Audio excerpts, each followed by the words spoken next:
आजच्या मिसाचे हेतू Isabel Simon Dabre स्मरणार्थ देणार पुन्नाई कुटुंबीय, आगुस्तीन देगू करवाल स्मरणार्थ देणार वेल्फिना स्टॅनी डाबरे.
पिता पुत्र व पवित्र आत्मा यांच्या नावे आमेन. आपल्या प्रभू येशू ख्रिस्ताची कृपा, परमेश्वराची प्रीती व पवित्र आत्मा सहवास तुम्हाला लाभो आणि तुम्हाला सुद्धा. माझ्या प्रिय बंधूंनो, या पवित्र यात्रेत सहभागी होण्यासाठी आपण थोडा वेळ शांत राहून आपल्या पापांची आठवण करूया आणि परमेश्वराकडे आपण क्षमा मागूया.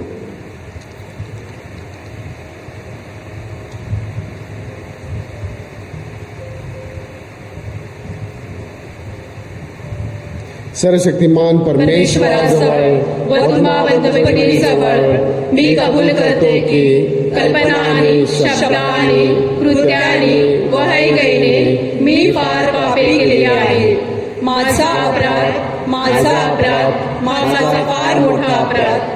म्हणून नित्यकुमारी पवित्र मरिया, सर्व देवदूत व सर्व संत ह्यांना व तुम्हा बंधुभगिनींना मी विनंती करते की माझ्यासाठी आपल्या प्रभू परमेश्वराजवळ प्रार्थना करा. सर्वसमर्थ परमेश्वर आम्हावर दया करो व आमच्या पापांची क्षमा करून आम्हाला सार्वकालिक जीवनाकडे नेवो. आमेन.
प्रार्थना करूया.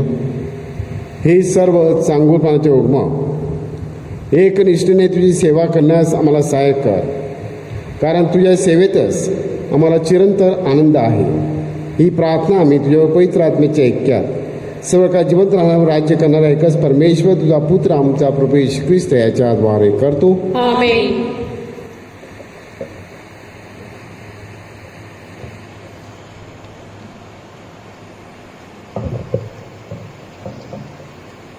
प्रकटीकरण या पुस्तकातून घेतलेले आजचे वाचन. जो राजासनावर बसला होता त्याच्या उजव्या हातात पाठमोड लिहिलेली आणि 7 शिक्के मारून बंद केलेली पुस्तकाची एक गुंडाळी मी स्वतः योहानाने पाहिली. आणि गुंडावरचे शिक्के फोडून ती उघडायला कोण योग्य आहे असे मोठ्याने पुकारणारे एक बलवान देवदूत मी पाहिला. तेव्हा स्वर्गात, पृथ्वीवर आणि पृथ्वीखाली कोणीही ती गुंडाळी उघडायला किंवा तिच्यात पाहायला समर्थ नव्हता. ही गुंडाळी उघडायला किंवा तिच्यात पाहायला योग्य असं कोणी आढळलं नाही, म्हणून मला फार रडू आले. तेव्हा वडील मंडळीपैकी एक जण मला म्हणाला, रडू नकोस, पहा, एवढ्या वर्षाचा सिंह दाविदाचा अंकुर ह्याने जय मिळवला, म्हणून तो तिचे 7 शिक्के फोडून ती उघडण्यास योग्य ठरला आहे. तेव्हा राजासन आणि 4 प्राणी यांच्यामध्ये आणि वडील मंडळी यांच्यामध्ये ज्यांचा जणू काही वध करण्यात आला होता असा कोकरा उभा राहिलेला मी पाहिला. त्याला 7 शिंगे आणि 7 डोळे होते. ते सर्व पृथ्वीवर पाठवलेले देवाचे 7 आत्मे आहेत. त्याने जाऊन राजासनावर जो बसलेला होता त्याच्या उजव्या हातातून ती गुंडाळी घेतली. त्याने ती गुंडाळी घेतली तेव्हा ते 4 प्राणी आणि 24 वडील जण कोकराच्या पाया पडले. त्या प्रत्येकाजवळ बिना आणि धुपाने भरलेल्या सोन्याच्या वाट्या होत्या. त्या वाट्या म्हणजे पवित्र जनाच्या प्रार्थना होत. ते नवे गीत गाऊन म्हणतात, तू गुंडाळी घ्याव्यास आणि तिचे शिक्के फोडायस योग्य आहेस, कारण तू वधला गेला होतास आणि तू आपल्या रक्ताने सर्व वंश, निरनिराळ्या भाषा बोलणारे लोक आणि राष्ट्रे यामधून आमच्या देवासाठी विकत घेतले आहेत आणि आमच्या देवासाठी त्यास राज्य याजक केले आहेस आणि ते पृथ्वीवर राज्य करतील. हा प्रभूचा शब्द आहे. देवाचे आभार मानू. प्रतिसाद स्तोत्र. प्रतिसाद. आमच्या देवाच्या सेवेसाठी आम्हाला राज्य आणि याजक असे केले आहेस. आमच्या देवाच्या सेवेसाठी आम्हास राज्य व याजक असे केले आहेस. परमेश्वराचे स्तवन करा. नवे गीत गाऊन परमेश्वराचे गुणगान करा. भक्ताच्या मंडळीस त्याचे स्तोत्र गा. इस्रायल आपल्या निर्माणकर्त्याच्या ठाई आनंद करो. शिओनची मुले आपल्या राज्याच्या ठाई उल्हास होत. प्रतिसाद. आमच्या देवाच्या सेवेसाठी आम्हास राज्य व याजक असे केले आहेस. ती नृत्य करत त्याच्या नावाचे स्तवन करत, डफ आणि बीना यावर त्याचे स्तोत्र गावत, कारण परमेश्वर आपल्या लोकावर संतुष्ट आहे. तो नम्र जनांना तारणाने सुशोभित करतो. प्रतिसाद. आमच्या देवाच्या सेवेसाठी आम्हास राज्य व याजक असे केले आहेस. भक्त गौरवामुळे उल्हासत त्या आपल्या अंथरुणावरून हर्ष करत. परमेश्वराची परमश्रेष्ठ स्तुती त्यांच्या कंठी असो. ते त्याच्या सर्व भक्तांना भूषण होईल. परमेश्वराचे स्तवन करा. प्रतिसाद. आमच्या देवाच्या सेवेसाठी आम्हास राज्य व याजक असे केले आहेस. जयघोष.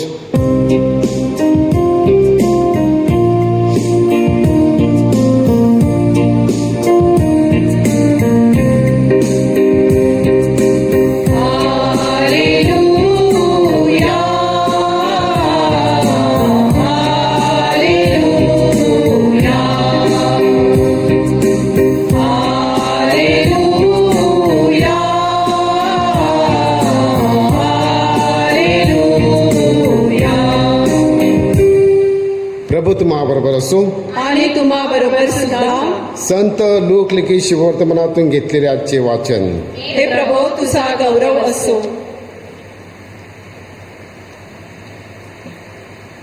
मग येशू शहराजवळ आल्यावर येरुशलेमकडे पाहून त्याकरता रडत रडत म्हणाला, जर तू निदान आज शांतीच्या गोष्टी जाणून घेतल्या असत्या तर किती बरे झाले असते. परंतु आता त्या तुझ्या दृष्टीपासून गुप्त ठेवण्यात आल्या आहेत.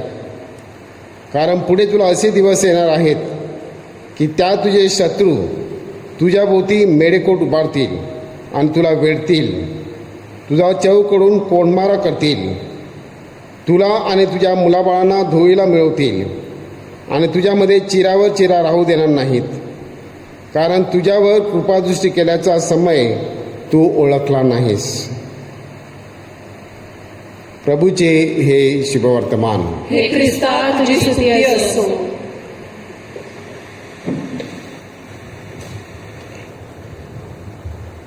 माझ्या प्रिय बंधूंनो, ह्या दिवसामध्ये आपण प्रकटीकरण हे पुस्तक वाचतो. देवाचं मानवाला झालेलं प्रकटीकरण. परमेश्वर स्वतःचं रहस्य माणसासमोर प्रकट करतो. परमेश्वराचं प्रकट केलेलं रूप माणसाच्या आकलशक्तीपडे, बुद्धीच्या पलीकडे आहे. बऱ्याचशा गोष्टी या बुद्धिवंतांना किंवा श्रद्धावंतांना कळत नाहीत, परंतु परमेश्वर स्वतः लीन होऊन आपलं साम्राज्य, आपलं सामर्थ्य नेहमी मानवासमोर प्रकट केलेलं आहे. आणि सगळ्यात हायेस्ट म्हणजे स्वतःचा पुत्र तो आपल्यासाठी मानवाच्या रूपामध्ये प्रकट झालेला आहे. म्हणजे प्रिय बंधूंनो, हे प्रकटीकरण हे पुस्तक योहानाने लिहिलेलं आहे. आता योहानाने का लिहिलं? येशूच्या मरणानंतर 60 वर्षांनी हे पुस्तक लिहिलं गेलं आणि त्यावेळेला परिस्थिती फार वेगळी होती. जस्ट नवीन ख्रिस्ती लोक झाले होते, ख्रिस्ती लोकांची भर पडत होती. एका बाजूला श्रद्धावंत वाढत होते आणि दुसऱ्या बाजूला अशा लोकांचा फार छळ होत होता. आणि म्हणून या श्रद्धावंतामध्ये काही प्रश्न निर्माण झाले होते की प्रभू येणार आहे. परमेश्वराने आम्हाला सांगितलेलं आहे की प्रभू मी येणार, सेकंड कमिंग कधी येणार, केव्हा येणार. कारण हे छळ सळ करत असताना त्यांची परिस्थिती फार वाईट होती. त्यांना सामर्थ्य आणि शक्ती हवी होती. प्रभू येणार ह्या आशेने ते जगत होते आणि म्हणून अशा वेळेला त्यांना धीर देण्यासाठी योहानाने हे पुस्तक लिहिलं. त्यामध्ये जे प्रश्न होते ते विषय किंवा ते इश्यू ॲड्रेस करण्याच्या दृष्टीनं योहानाने त्याच्यातले काही गोष्टी या पुस्तकामध्ये दिलेल्या आहेत. माझ्या प्रिय बंधूंनो, त्यावेळच्या ख्रिस्ती लोकांना फार भविष्याची चिंता होती आणि परिस्थिती फार धोकादायक होती की आम्ही उद्या जिवंत राहू की नाही, आम्हाला मारलं जाईल. कारण त्या वार्ता ऐकत होते की येशूवर विश्वास ठेवणाऱ्यांची फार अनेक प्रकारे हत्या होत होती. आणि अशा वेळेला संत योहान या पुस्तकाद्वारे त्यांना धीर देतो. आता तिथली परिस्थिती धोकादायक असल्यामुळे त्याला जे लिहायचं होतं ते तो प्रगटपणे स्पष्टपणे लिहू शकला नाही. त्यामुळे त्याने सांकेतिक भाषा वापरली, कोड भाषा वापरली की म्हणजे फक्त या लोकांनाच कळतील. समजा ते पत्र किंवा ते कुठे दुसऱ्या कोणाच्या हातात सापडलं तर ते कोणाला समजू शकणार नाहीत. आणि म्हणून सांकेतिक भाषेमध्ये हे पत्र लिहिलेलं आहे. हे बायबलमधलं शेवटचं पुस्तक आहे, परंतु समजण्यास फार कठीण आहे. कारण त्याच्यामध्ये फार प्रतीकं वापरलेली आहेत, त्याच्यामध्ये जे दृष्टांत वापरलेले आहेत ते आपल्यासारख्याला समजण्यास फार कठीण वाटतात. आता या पुस्तकामध्ये जगाचा अंताविषयी किंवा शेवटचा न्याय आणि देवाची सत्ता असे निर्णय विषय यामध्ये हाताळलेले आहेत. यामध्ये 3 प्रकारचं साहित्य आहे आणि सतत त्याने जे 7 ख्रिस्त मंडळांना जे उद्देशून लिहिलेलं आहे, त्यामुळे जणू काही हे पुस्तक बोधपत्रासारखं, शुभवर्तमानासारखं वाटतं. योहान हा नव्या करातील संदेष्टा आहे आणि त्यामुळे त्याची जी भाषा आहे ही संदेशाची भाषा आहे. ज्याप्रमाणे संदेष्टा नेहमी परखडपणे बोलतो, लोकांना करेक्ट करतो, जे चुकलेलं आहे तो त्याविषयी त्यांना निर्वाणीचा संदेश देतो, तशा प्रकारची भाषा, संदेष्टाची भाषा ही कशी कान उघडणी करतो ते आपल्याला सापडते. मी तुम्हाला सांगितलं की या भाषामध्ये, या पुस्तकामध्ये फार मोठ्या प्रमाणात प्रतीकं वापरलेली आहेत, दृष्टांत वापरलेले आहेत. त्याच्यातले काही शब्द मी तुम्हाला सांगतो. उदाहरणार्थ आजच्या शुभवर्तमान आपण बघितलं, शिंग. शिंग म्हणजे सामर्थ्य. आता हा प्रतिकात्मक वापरलेला आहे. शिंग म्हणजे सामर्थ्य. नंतर डोळे. डोळे म्हणजे ज्ञान. तर सिंह. सिंह म्हणजे राजेशाही. गरुड. गरुड म्हणजे स्पीड किंवा वेग. पंख. पंख म्हणजे पक्षी फिरतात ना, त्याचं फिरतं. धारदार सुरा म्हणजे देवाचा शब्द. सात. सात हा शब्द पूर्णतेत, परफेक्शन, परफेक्ट, तर पूर्णतेचं प्रतीक म्हणून वापरलेलं आहे. 12. 12 आकडा हा जणू काही 12 जमातीच्या ज्या होत्या इस्रायलमध्ये त्यासाठी प्रतिकात्मक वापरलेलं आहे. तर ह्याच्यामध्ये हे निर्णय शब्द आहेत. जेव्हा आपण वाचतो आणि जर आपण आता उदाहरणार्थ तिथे सिंह असेल तर आपण समजू शकतो सिंह म्हणजे सामर्थ्य असा अर्थ आपल्याला लावायला लागला आहे. जेव्हा आपण हे प्रतिकात्मक अर्थ आपल्याला कळतात आणि मग जेव्हा आपण ते समजण्यासाठी जेव्हा आपण त्याचा वापर करतो तेव्हा मग पुस्तक समजण्यासमध्ये फार सोपं होतं. परमेश्वर त्याच्या पुत्राच्या द्वारे प्रकट झालेला आहे आणि त्याचं प्रकटीकरण थांबलेलं नाही. तो आज देखील आपल्याला निरनिराळ्या रूपाद्वारे, देवाच्या शब्दाद्वारे, व्यक्तीद्वारे, प्रसंगाद्वारे तो आपल्याला प्रगट होत असतो. त्याचं दर्शन थांबलेलं नाही. तो नेहमी आपल्याला वारंवार निरनिराळ्या प्रकारे दर्शन देत असतो. आपण थोडा वेळ शांत राहून या प्रगटीकरणाबद्दल, ह्या देवाच्या सामर्थ्याबद्दल परमेश्वराला धन्यवाद देऊया, त्याचे आभार मानूया.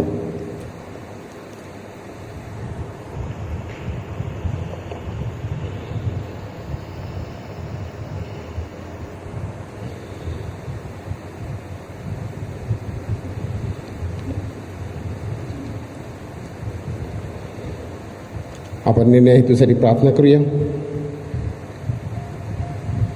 सोफिया निलेश करवालो, माल्कम एलायस डायस यांचा वाढदिवस आहे, त्यांच्यासाठी प्रार्थना करूया.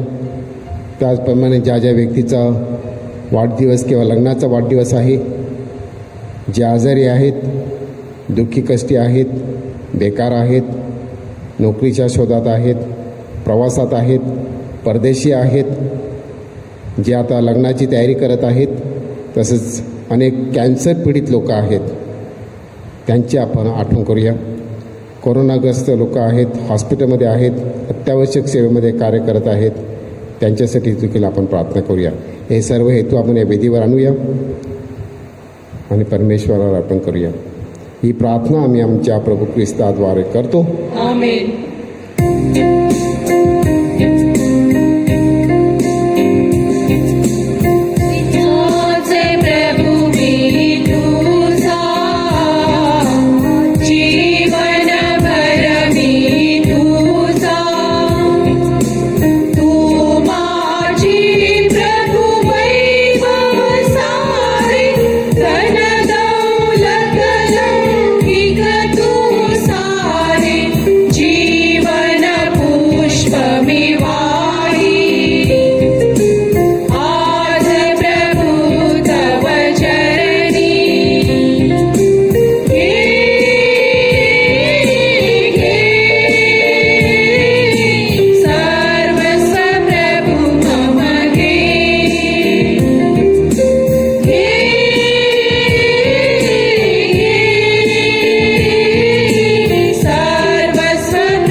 बंधुभगिनी, आपले बलिदान सर्वसमर्थ पित्याला मान्य व्हावे म्हणून प्रार्थना करा.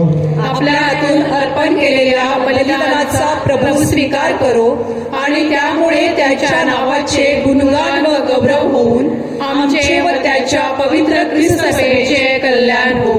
हे प्रभू परमेश्वरा, आम्ही अर्पण केलेल्या दानाद्वारे आमचा तुझ्यावरील भक्ती वाढव आणि आम्हाला सार्वकालिक जीवनाचे वरदान दे. ही प्रार्थना आम्ही आमच्या प्रभू ख्रिस्ताद्वारे करतो. आमेन.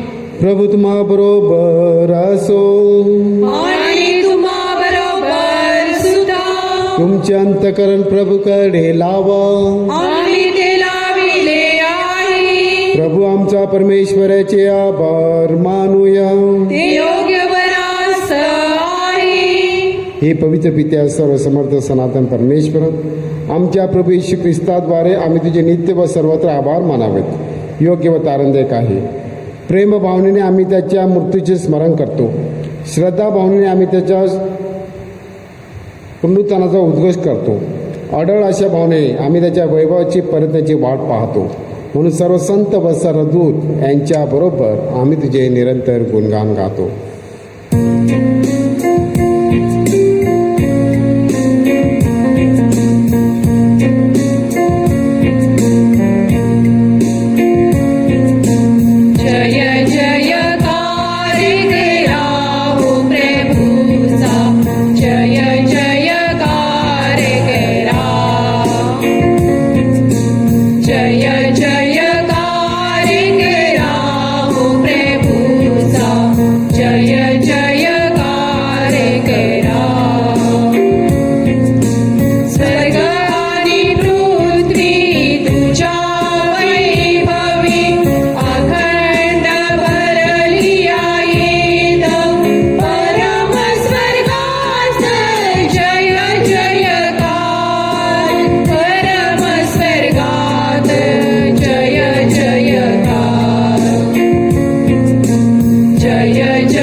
प्रभू, तू खरोखर पवित्र आहेस. सर्व पावित्र्याचा तू उगम आहेस. ही दाने पवित्र करण्यासाठी तुझा आत्मा यांच्यावर येवो. ही दानं आमच्यासाठी आमच्या प्रभू येशू ख्रिस्ताचं शरीर व रक्त बनव. स्वेच्छेने स्वीकारलेल्या आपल्या दुःख सणापूर्वी त्याने भाकर घेतली, तुझे आभार मानले आणि भाकर मोडून ती आपल्या शिष्यांना देत म्हटले, तुम्ही सर्वजण ही घ्या आणि खा. हे माझे शरीर आहे, हे तुमच्यासाठी अर्पिले जाईल.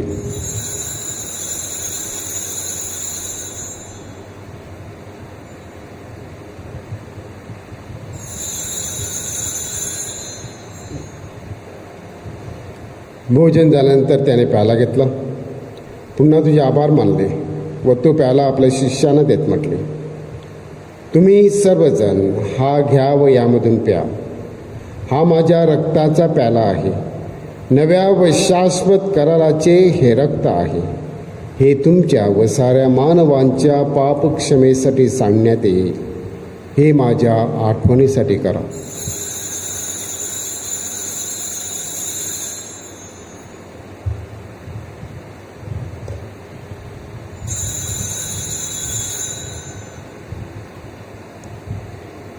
या श्रद्धेच्या रसाचा आपण जयघोष करूया. ख्रिस्त मरण पावला, ख्रिस्त जिवंत झाला, ख्रिस्त पुन्हा येईल. त्याच्या मरणाच्या व पुनरुत्थानाच्या स्मरणार्थ पित्या आम्ही तुला जीवनदेही भाकर व हा तारणदायक प्याला अर्पण करतो. तुझ्या समोर उभे राहण्यास व तुझी सेवा करण्यास आम्हाला पात्र केल्याबद्दल आम्ही तुझे आभार मानतो. ख्रिस्ताचे शरीर व रक्त सेवन करणारे आम्ही सर्व पवित्र आत्म्याच्या कृपेने एक व्हावेत असे आम्ही विनवितो. प्रभू, सर्व जगभर पसरलेल्या तुझ्या ख्रिस्त सभेची आठवण कर. आमचे परमगुरू फ्रान्सिस, आमचे महागुरू फेलिक्स व इतर सर्व धर्मगुरू यांच्यासह आमची तुझ्या प्रेमात उत्तरोत्तर वाढ कर. मरणातून पुन्हा उठण्याच्या आशेने ख्रिस्तात विश्रांती पावलेल्या आमच्या बंधुभगिनीची आठवण कर.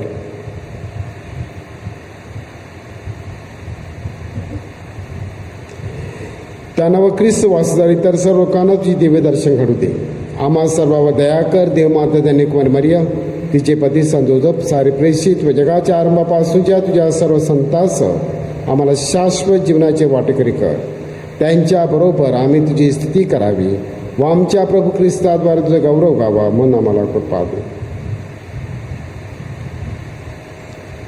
ख्रिस्ताद्वारे, ख्रिस्तासह, ख्रिस्ताठाई पवित्र आत्म्याच्या ऐक्यात ये सर्व समर्थ पित्या तुझा सन्मान व गौरव सदा सर्वदा हो. आमेन.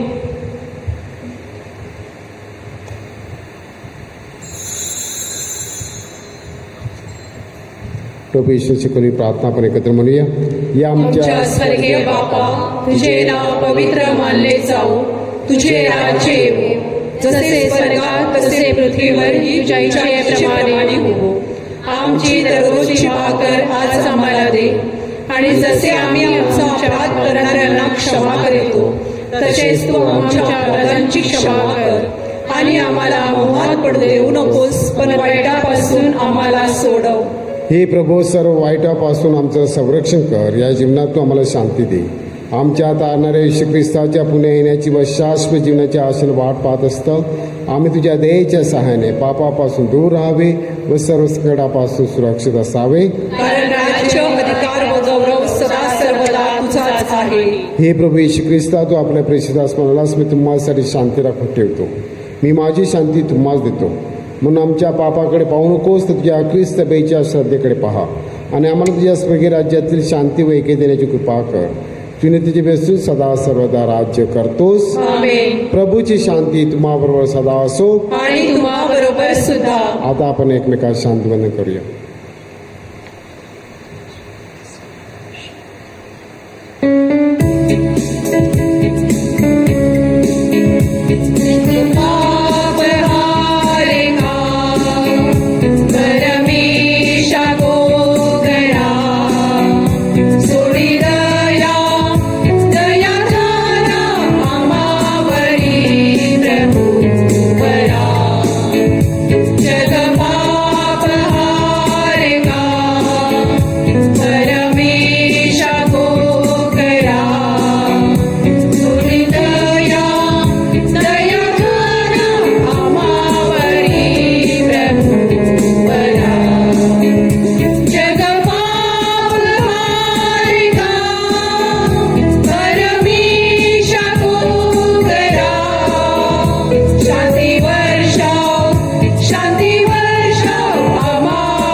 जगाची पापे दूर करणारे देवाची कोकरू पहा. याच्या भोजनात बोलावण्यात आलेले आपण सर्वजण धन्य. हे प्रभू, तू माझ्या आज्ञा स्वीकार, इतकी मी योग्य नाही, परंतु एक शब्द मात्र बोल म्हणजे मी बरी होईल.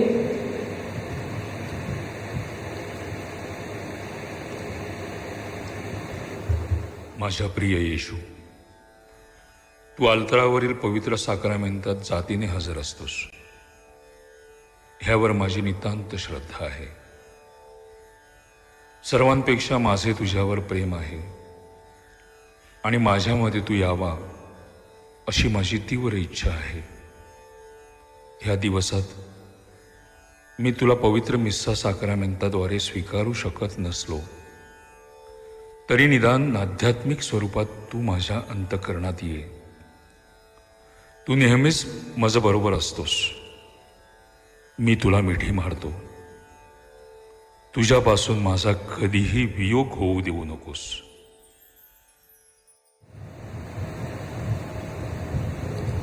आपण प्रार्थना करूया.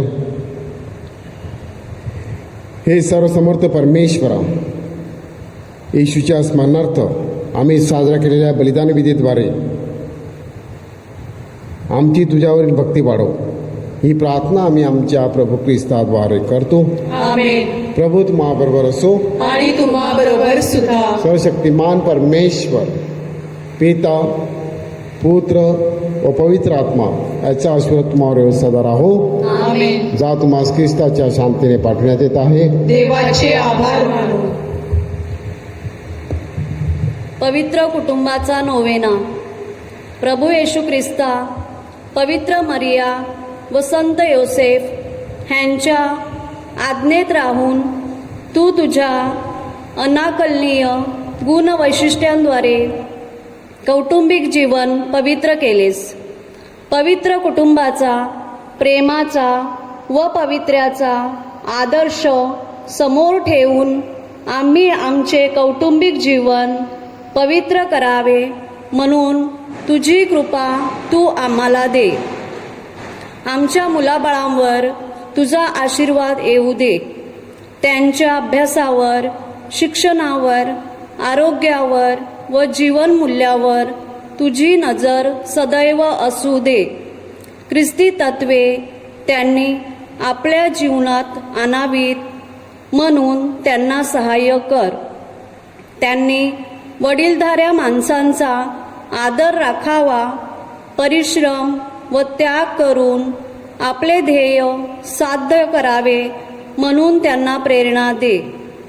आमच्या धर्मग्रामातील सर्व कुटुंबामध्ये प्रेमाचे, प्रार्थनेचे, शांतीचे, जिव्हाळ्याचे व समंजसपणाचे साम्राज्य वसावे आणि त्यांच्यात ऐक्याचे व सलोख्याचे संबंध अधिक दृढ व्हावेत. आमची श्रद्धा व आमची भक्ती आमच्या सेवेद्वारे दिसून यावी म्हणून आम्हाला कृपा दे. आमच्या धर्मग्रामातील लोकांच्या नोकरीत, व्यवसायात व शेती बागायतीवर तुझ्या कृपेचा वर्षाव कर. आमची भरभराट होऊ दे. आमच्या विवाहित कन्यांची स्वप्ने पूर्ण कर. परगावी व परदेशी गेलेल्यांना तिथे सुखी व सुरक्षित ठेव.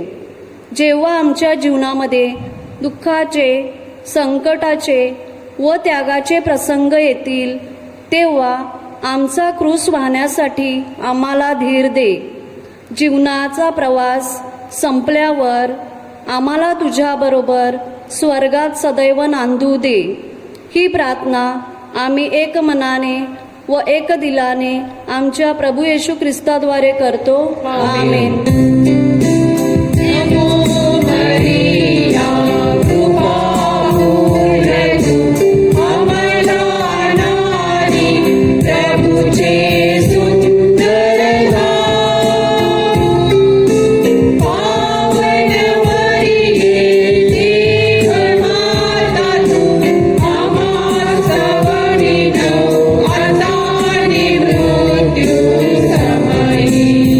बाळ येशू आम्हावर दया कर.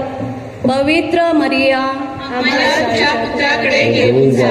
संत योसेफ आमच्या कुटुंबाचा सांभाळ कर. पवित्र कुटुंब आमचा आश्रय आम्हासाठी विनंती कर. माझ्या प्रिय बंधूंनो, ऑक्टोबर महिन्यामध्ये आपण मिशन संडेच्या निमित्तानं नेहमी घरोघरी पाकिटं पाठवत असतो. हे सगळ्यात मोठं कलेक्शन असतं जे आपण पोप साहेबाकडे व्हॅटिकनमध्ये हे कलेक्शन आपण पाठवत असतो. तर गाव परिवारानुसार चर्चमध्ये पाकिटाद्वारे जे कलेक्शन आलं ते मी आज तुम्हाला वाचून दाखवत आहे. जोसोडी गाव परिवार 21,020, मर्यानगर 18,300, सामनी 17,850, एकात 14,630, नवाय नाका 13,650, पंतोडी 7,120, आंबोडीमाडी 6,250, फादरवाडी 4,900, खालघर 4,280, शेबाळ 3,420, ओलांदा 3,200, मदर तेरेजा 3,000, सांबाव 1,322, मोरी हळी 1,250. एकूण रक्कम 1,20,192 रुपये. तर हे कलेक्शन आपण बिशप हाऊसला व्हॅटिकनकडे पाठवण्यासाठी पाठवणार आहोत. आपल्या दानशूद्यबद्दल आम्ही तुम्हाला धन्यवाद देतो. त्याचप्रमाणे